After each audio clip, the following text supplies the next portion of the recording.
Finishing appears to be an issue for me, both finishing a project and applying the finish, as it were. I'm not happy with the burst that ended up on this. Too much of the stain was ripped away by the finish as it was applied, and it's looking blotchy and not ideal. I've got a very cool idea of what to do. However, I do want a burst. I want to get rid of the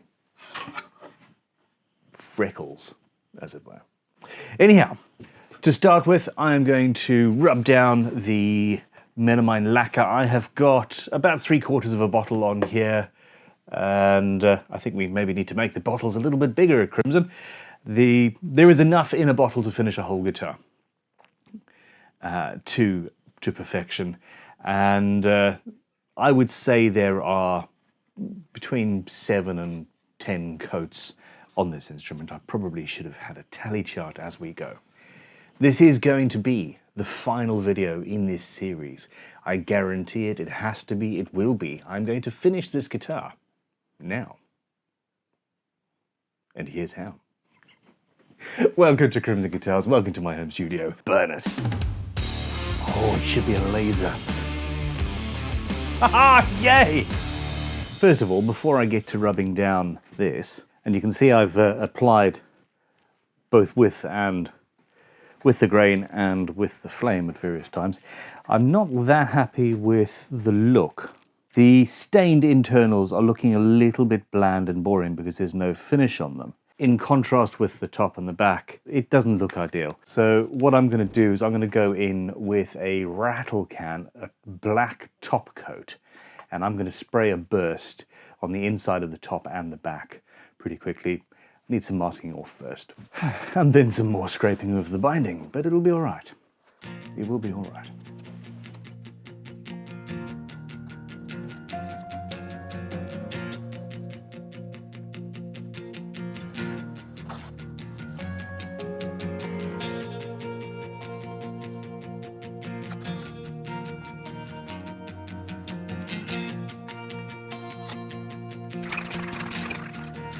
I could do with the spray booth. So this is an acrylic top coat, matte black.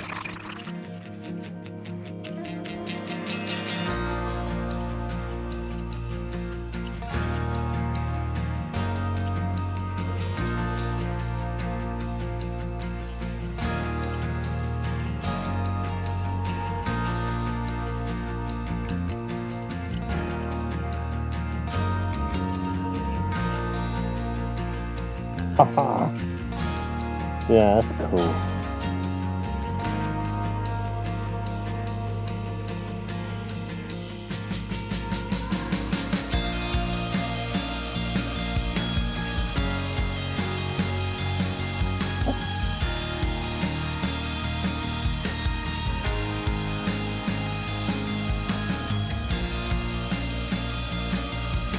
So I'm using the rearguard shielding paint, which when buffed is going to give a nice graphite sheen, and a little bit more texture on the spokes to make them a little bit more interesting.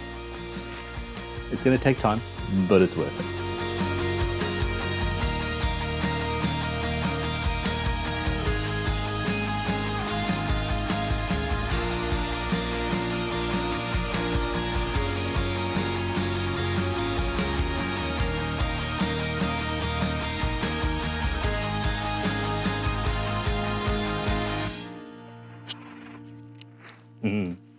I have also painted in the shielding paint around the controls, although obviously it's not entirely around the controls.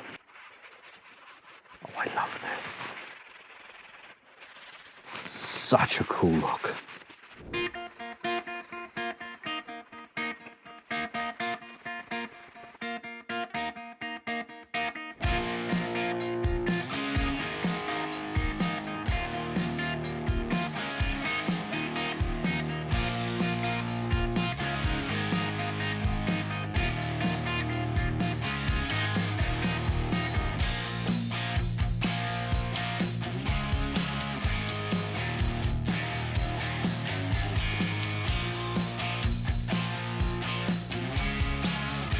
Oh yes.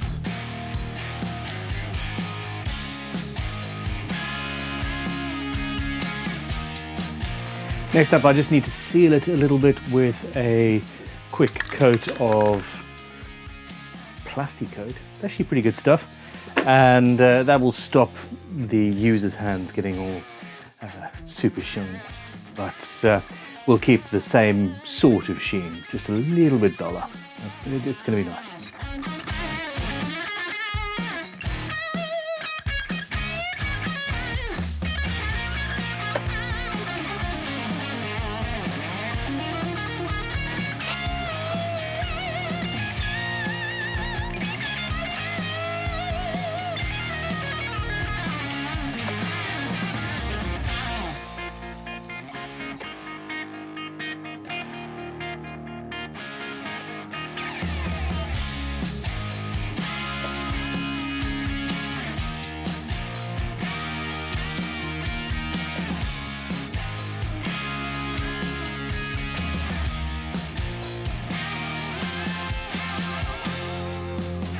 There's a bit of a job here, but it's not impossible.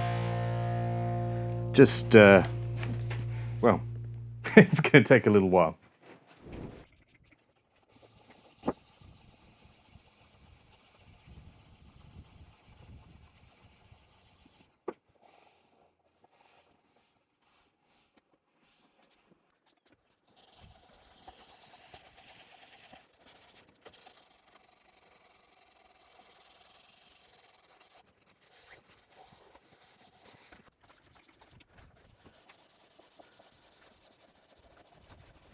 Here we are at 600 grit.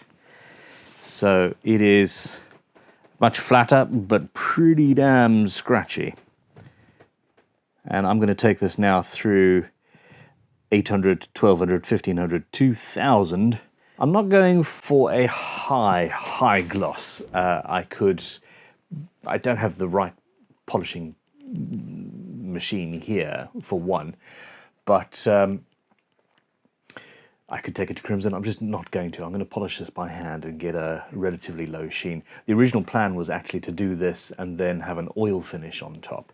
I want a vintagey, old feeling kind of a varnish on here. I also need to hide these freckles.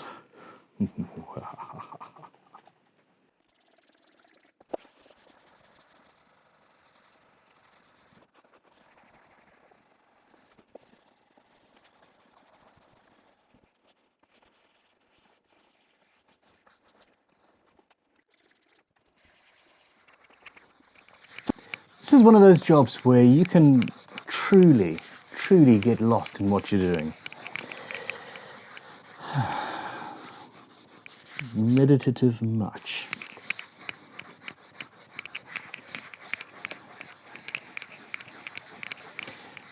Don't get lost enough to forget where you're sanding and sand all the way through though. That would suck. So I've gone through 800, 600, 800, 1200, 1500, and I'm on 2000 grit paper now on the top and the back. I'm leaving the neck.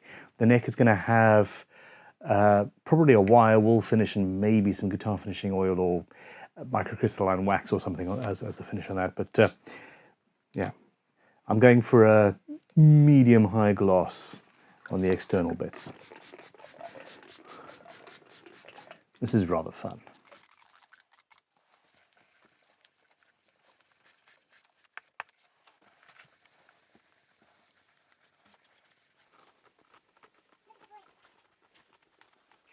With that done, I'm moving on to Crimson's Ultra Mega Versatile Multi-Use Guitar Polish, because this stuff is amazing, and even better, is green. I am going to apply this just by hand with a polishing cloth. And we're going to take this and see what comes out. I do not want to use machines. I don't want to go loud. I could, but I've only been applying this finish for 2 or 3 days now. It is still relatively soft. If I had a month, scratch that. If I had left it to cure for a week, I would be happy hitting it with a buffing machine. that is not so. I'm up against a failed deadline, utterly. Shame. So you take the cloth, and my favorite trick is to actually wrap it around a sanding block, and it gives you much more control.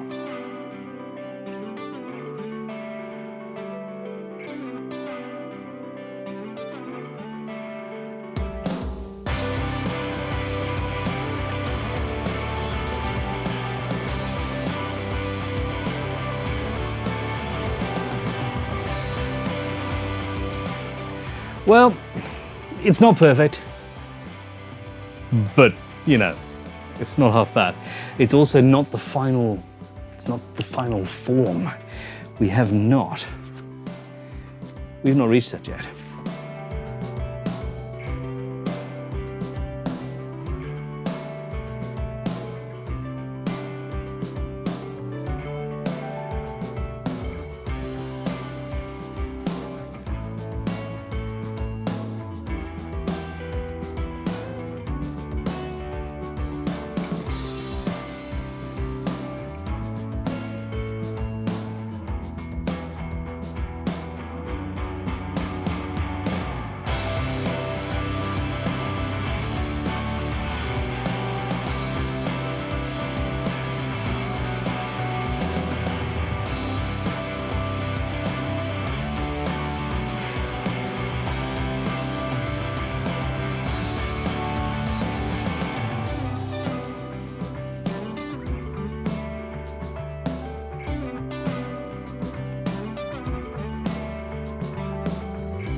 I really don't like wire wool,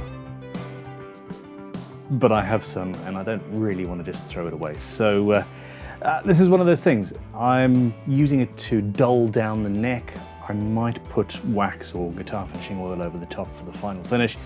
And it's going to give a nice, smooth, matte finish. I might just leave it as is.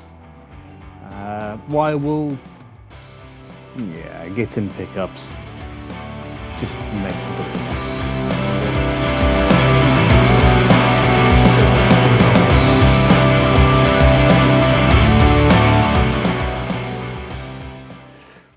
This next 5 or 10 minutes of video,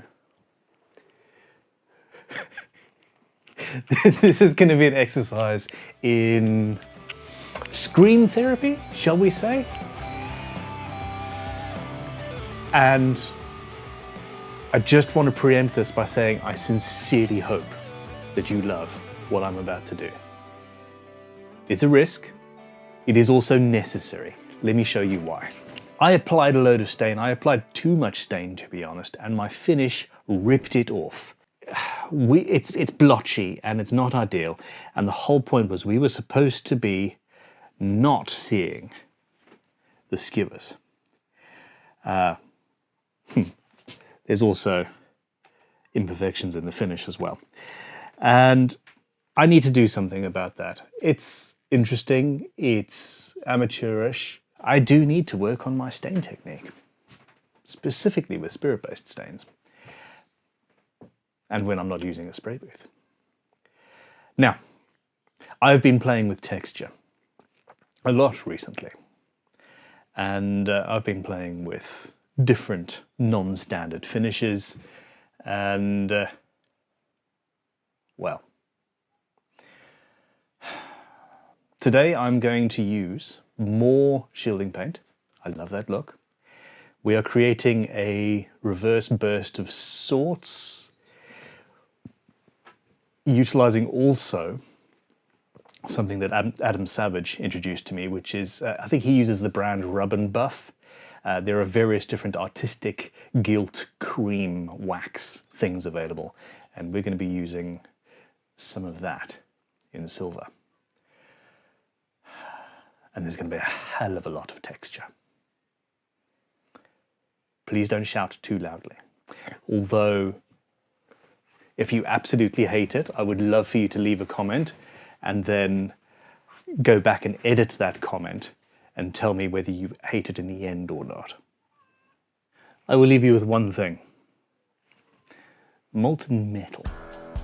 I want this guitar to feel like it has been dipped in liquid metal. Let's see if I can achieve that.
Now, gunmetal isn't quite what I am after.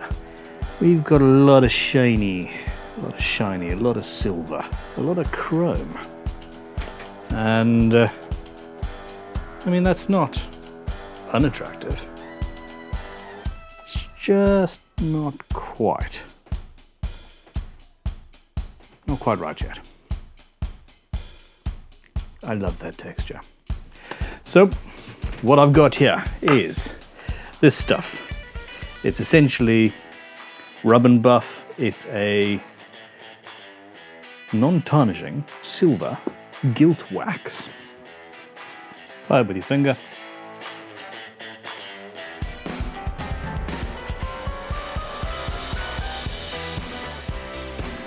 Now, I sincerely hope that you love the final result enough to actually bid on the guitar at auction. But if you don't, please let me know. This build has somewhat gotten away from me, shall we say.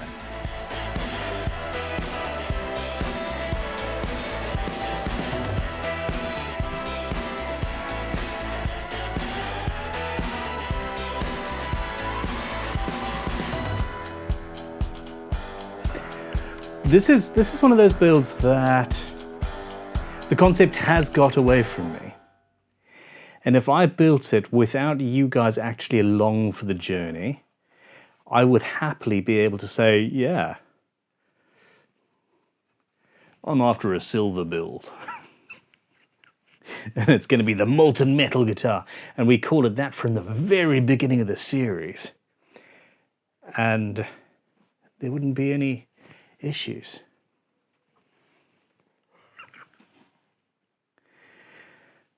But that would be boring now, wouldn't it? I've got much scraping, much cleaning to do.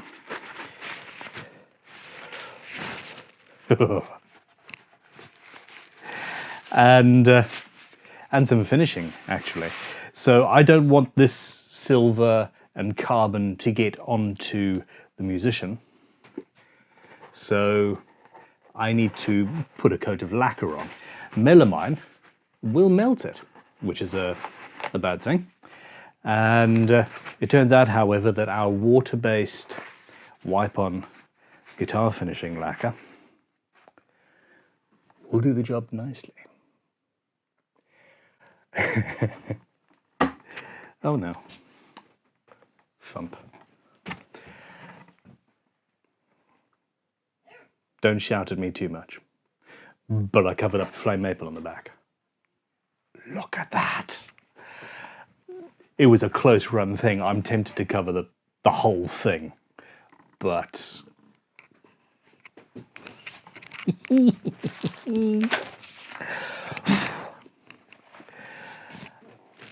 so this is what it looks like with the binding scraped back. We've still got a burst. I still need to buff some of the silver on here. What do you think? I think it's actually really difficult to film.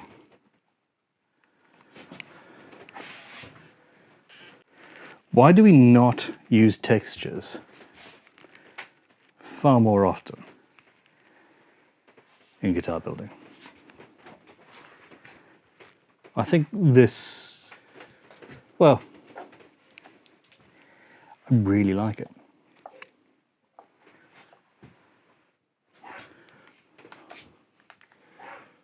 Does make a difference when the bridge is on.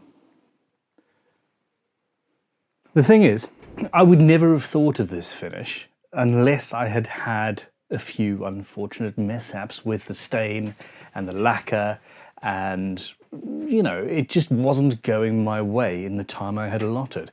And I've come up with something that I quite like. I hope you do too. Now, here is the most important thing. This guitar is going to be up, or is up for auction at the end of the month. It'll be ending at the end of the month on a live stream, along with every other Invitational guitar that is completed at that point. There's still a few outstanding. And the winner, should the winner choose, can ask me to go back, as long as that's not in the against the rules in any way, shape or form, and actually make the whole front silver if they desire. For now though, here's where we're at. Work to do.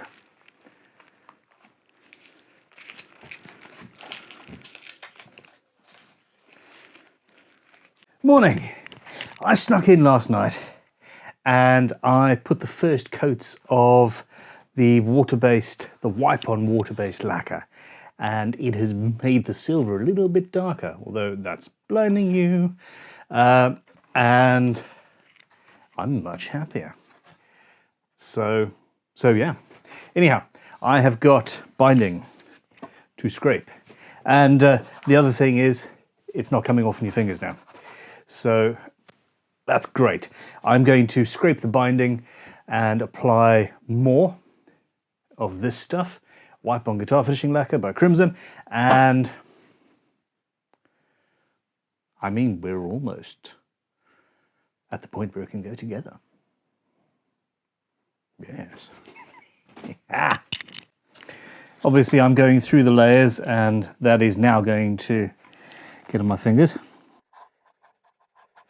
But that isn't. Woohoo.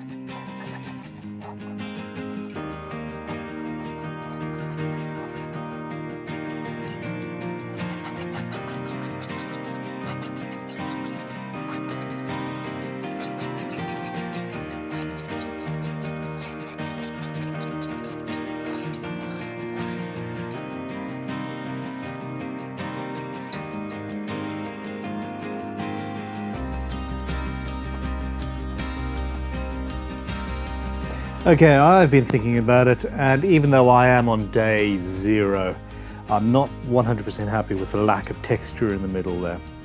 It is a burst effect, but it's a little bit boring.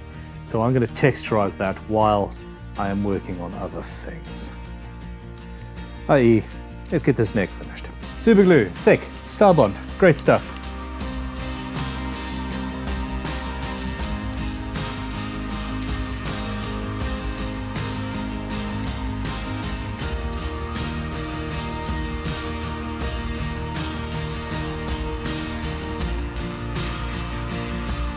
Jackson Pollock super glue.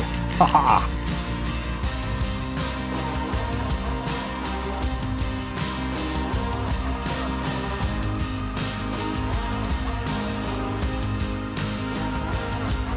That's much better. I've just opened the windows. Okay. You don't want to breathe in the fumes from that much super glue, so yeah, have a good airflow if at all possible. Now, gonna oil the neck, wax the neck, oil the neck, wax the neck. Oil. Oh, I love that bit. Oh, I love that bit. Ta-da!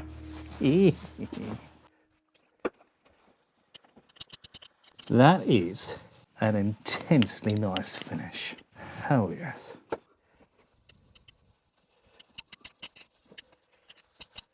Interesting. That works. Okay, so leave this on for a couple of minutes. While that's curing, I will put more silver on the back. There is progress being made today.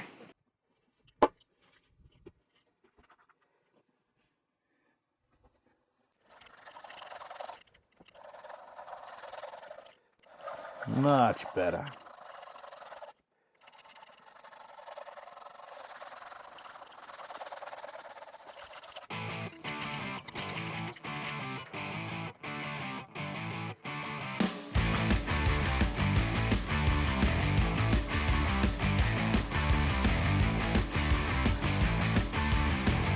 Just rounding the edges over.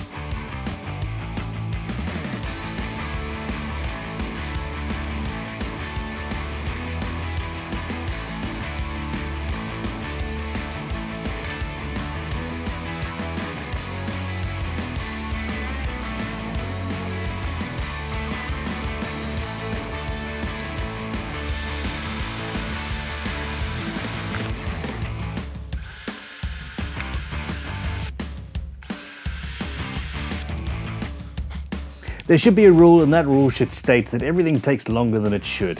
I'm really struggling to bolt this bridge down. I really am.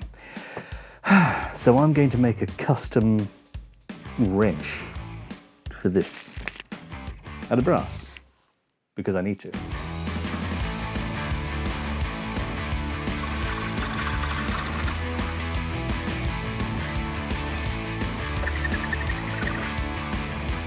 So on the other end of the stick, a little piece of blue tack, and that's how I get it started. Whew. I'm starting to have fun here. Never again, never again. But yeah, this is interesting. The other issue is if I had put that bit of wood on behind the bridge, this would have been done in 2 minutes.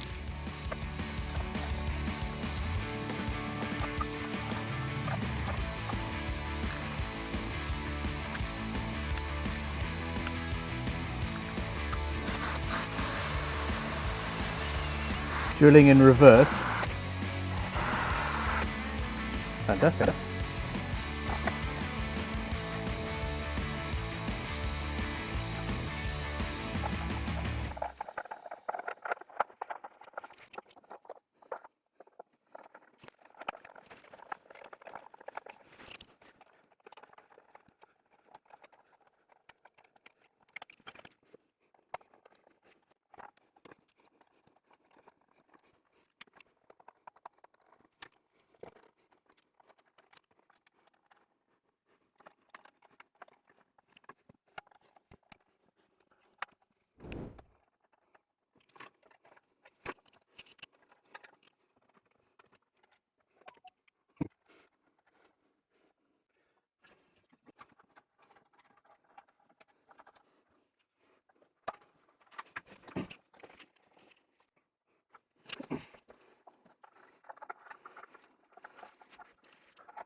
A little tight, a little too tight, but there is a solution.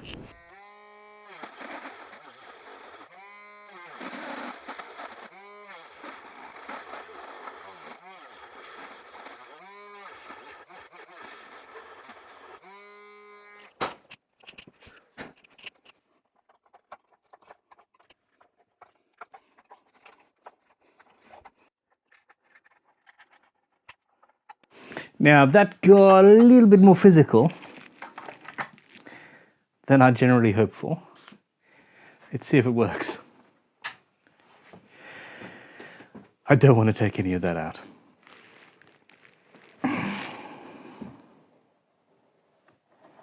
Volume up, tone up. Neck. Fantastic. Neck. Bridge. Fantastic. Volume. Fantastic. And tone.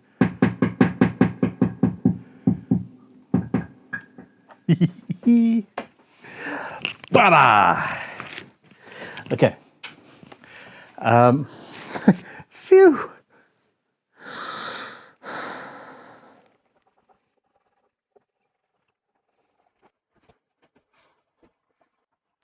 Tuners. Strings. Is she going to pull herself apart at the last minute? Who knows?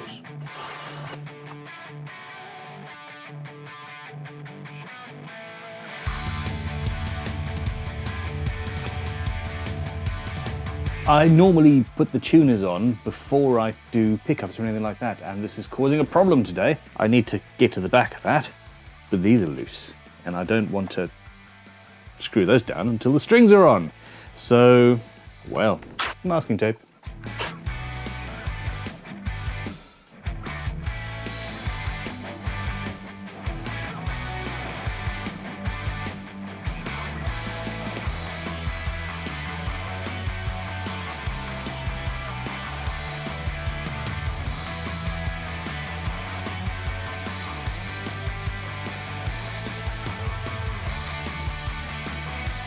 Very good quality Goto locking tuners with staggered posts as well.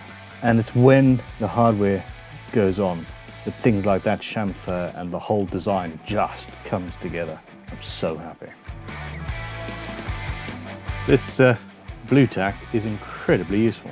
See the washer on the end, blue tack goes all the way around. If I have the right angle, end up with the washer in place.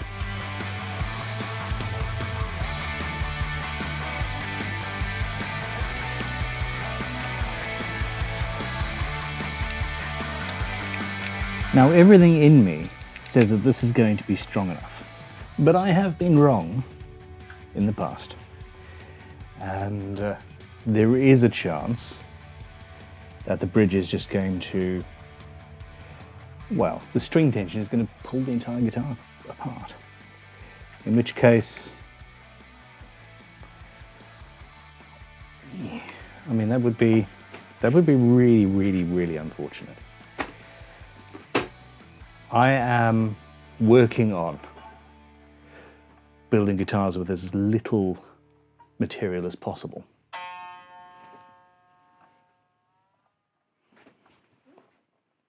Let's see how far I can push it.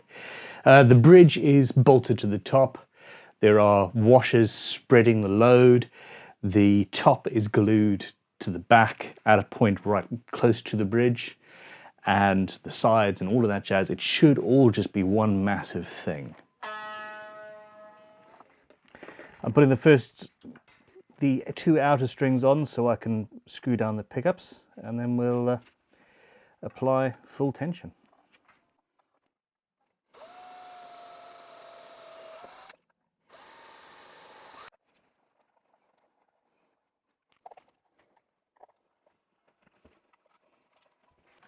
I'm filming the whole thing just in case it does actually fly apart in a catastrophic fashion. I really don't believe that it's going to.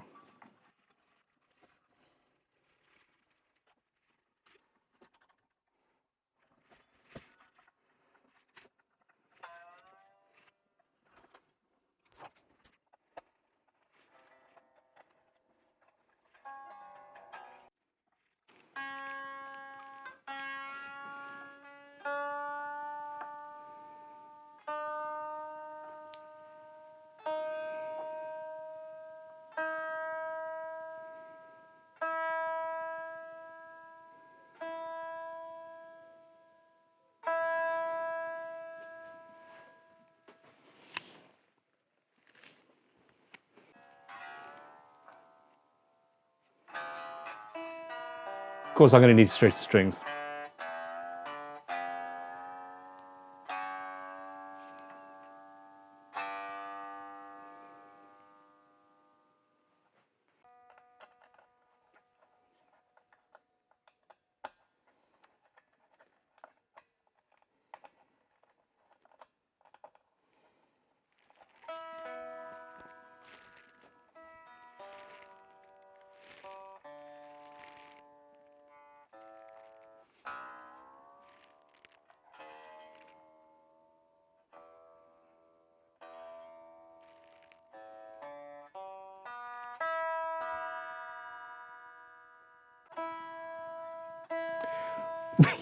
It's together.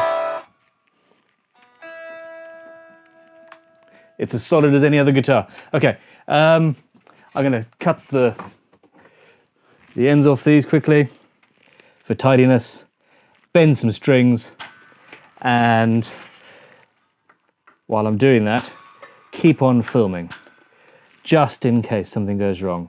Essentially, what we've got here is not only a unique way of holding the back to the top, we have got a neck joint that isn't even really a neck joint. It's literally just glued to the back of the guitar without anything gluing onto the sides apart from around the top. We have also then got very well, on a guitar like this, i.e. a jazz guitar or something, you'd probably have a trapeze tailpiece, or a tailpiece of some sort.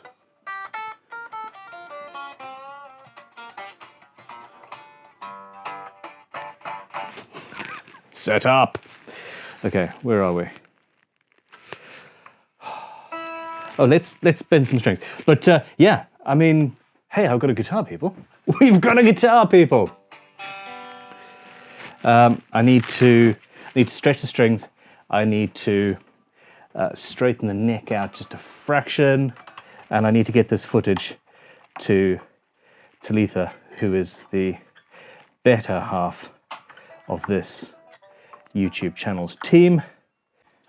So now I'm stretching the strings, putting more tension than the guitar is going to be under normally.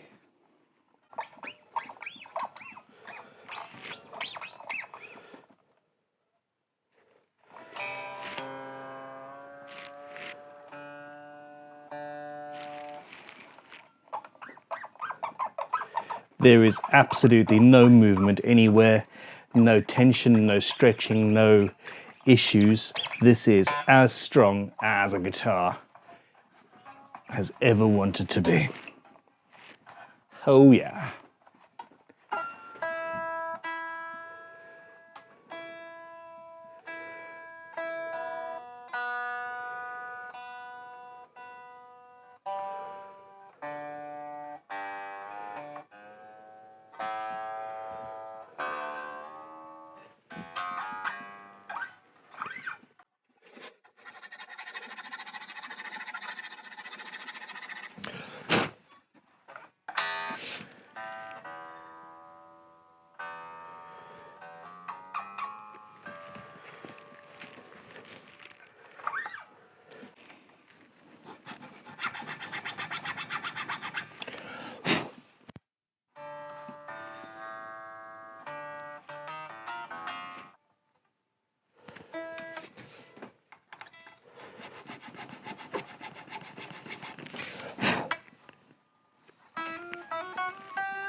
So, acoustically, we have what we want.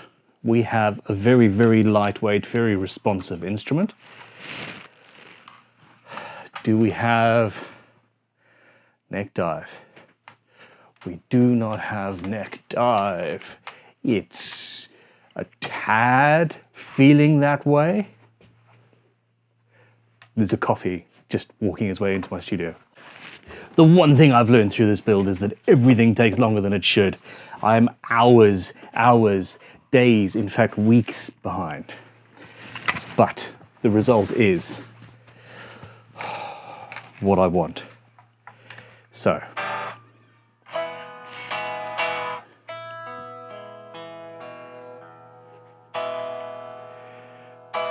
now remember, you're hearing this through my lapel mic.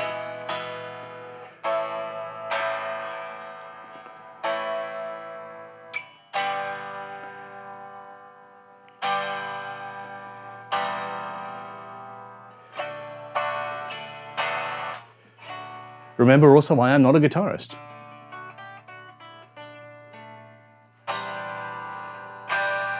But that is some serious volume there, actually. That is...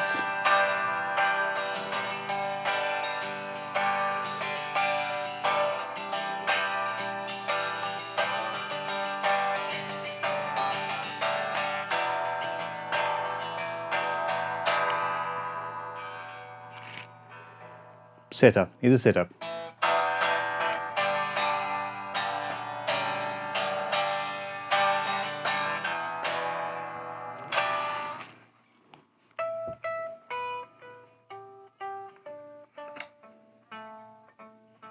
Not quite. So yeah, some work on this on that. This is much louder than the average electric guitar is, and technically it is an electric guitar, or I suppose a semi-acoustic, because it has a block in between the top and the back, and thus it is not vibrating like an acoustic would. But that's not what you want to hear, now is it? Everything off. Let's see what she weighs before we play, and then we can play you out. Take the strap off. I am so excited about this. These are just kitchen scales, and I think they'll be okay. 0.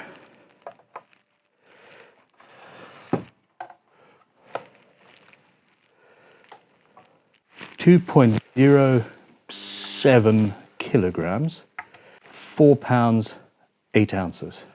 Not half bad, eh? And most of that's hardware. Anyway, imagine that this was your guitar, able to get the tones that you can get out of a guitar, and in person rather than through YouTube compression and all that jazz, and stroke or recorded with a proper microphone. And hopefully, you get close.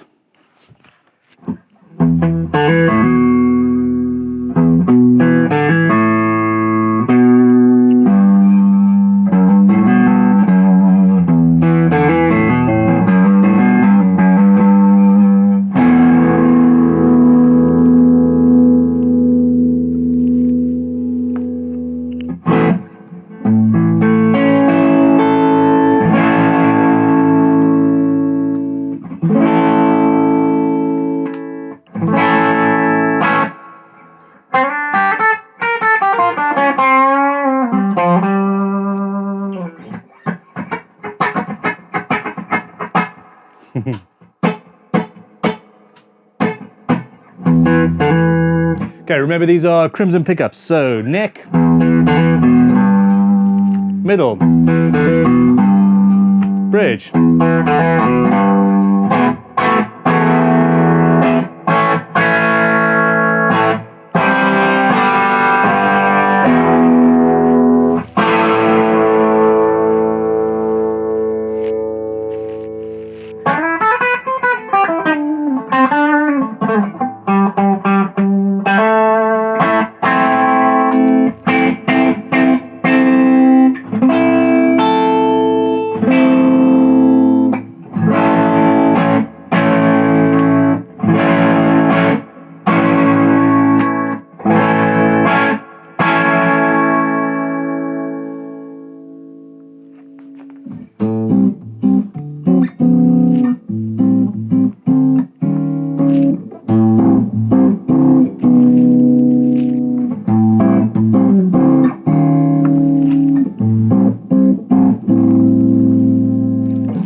every time I pick up a guitar, and I know tens of thousands of people are going to be seeing it, I'm intensely embarrassed by I haven't progressed as a player since I was about maybe 18 and a half.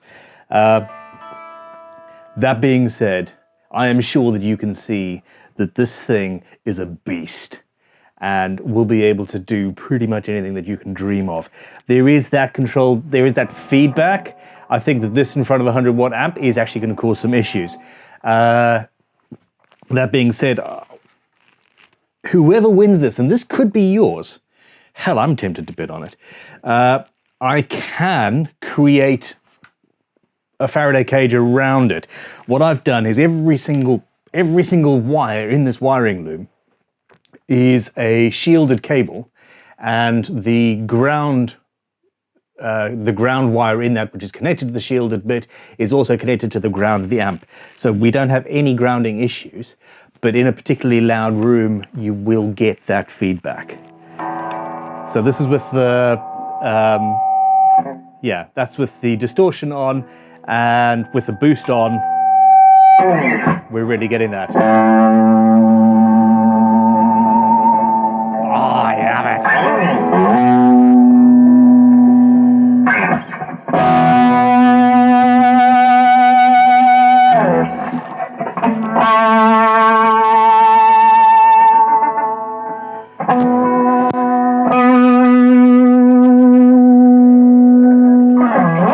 Imagine what a real musician could do with this.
Sorry, please forgive me. I'm now officially just whittling away for no purpose whatsoever.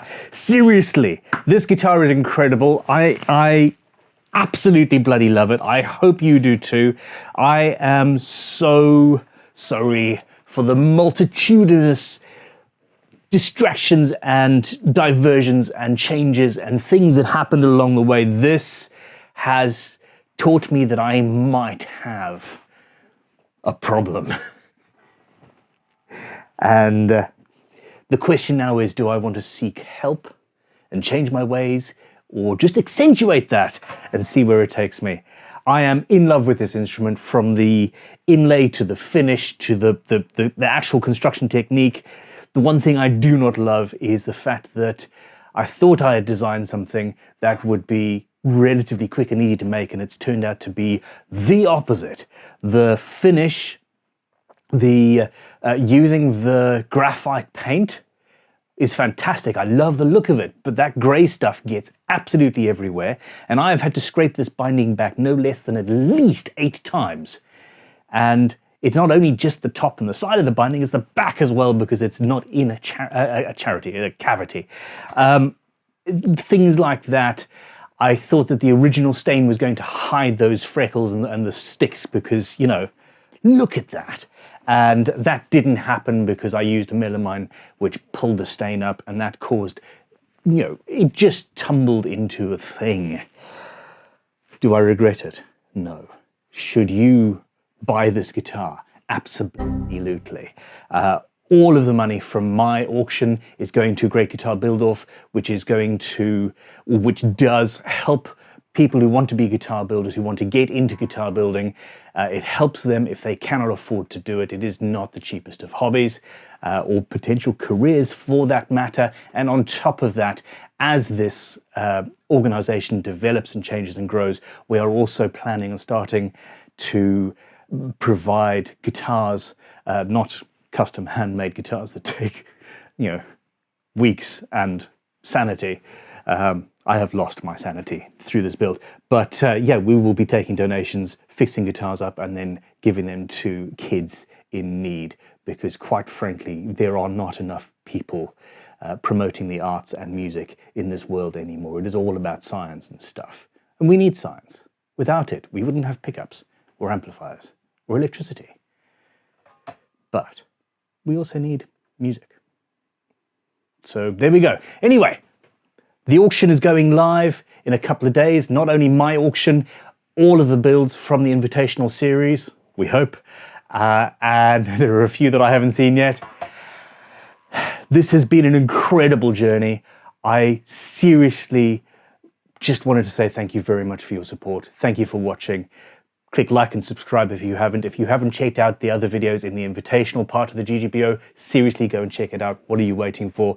And on top of that, the main competition has 400 plus people building guitars. It's incredible. I've got to go and deliver this footage to my sister so she can edit this video. But what I want to do, actually, is play with the guitar. I'll see you guys soon. I love you. Goodbye. Ah!